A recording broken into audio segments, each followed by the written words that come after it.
customers walk in and go, the smell of books, and I completely underestimated that element of print books. When you're moving around, like I think a lot of people in our generation do these days, it's just much more convenient to have sort of a digital device to have all of your books organized in one spot.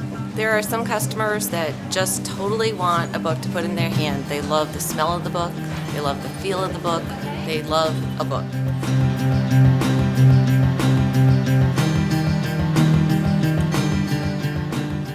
What I like about it so much is that a lot of backlist from writers that you really liked and you were sorry that their books went out of print and you couldn't get them anymore except in collector's editions. It's really nice to have those ebooks available again. Well, I guess I think information is information, and however we get it is significant. The amount of people who have e-readers are still buying physical books, and there's some stat like only 2% of the people only read digitally.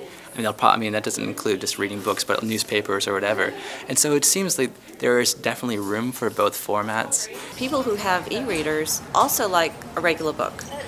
They love the e-reader, and they're addicted to the e-reader, but they also do like regular books.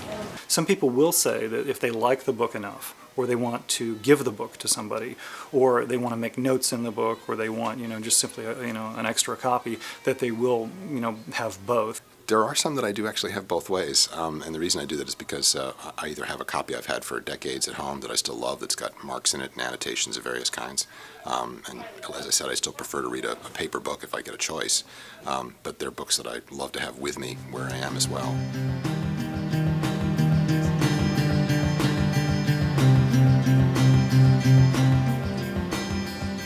I can't help but believe that we will always have print books. I don't think books are going to die. No, I don't think that's going to happen. I think people really appreciate books. What we might see is if ebooks become more popular, people also might get rid of their older copies of the used books, and you might see just more used books. There's an analogy, it's not perfect, but an analogy that I like, that when the camera came out, painting didn't go away. It will be a different thing selling print books. But this industry has been evolving for the last 20 years. The iPod changed most everyone's music listening, because I think partially you could have your whole collection on one device and shuffle through it, but a book is a longer commitment than a song. I like to think of what's going on with vinyl records. Vinyl records are oddly coming back in some way as a kind of boutique music medium. And everybody thought they would completely die out with the CD, but they haven't. They've actually made this comeback. Paper books, don't totally get replaced by e-books because there's part of the experience you just can't reproduce.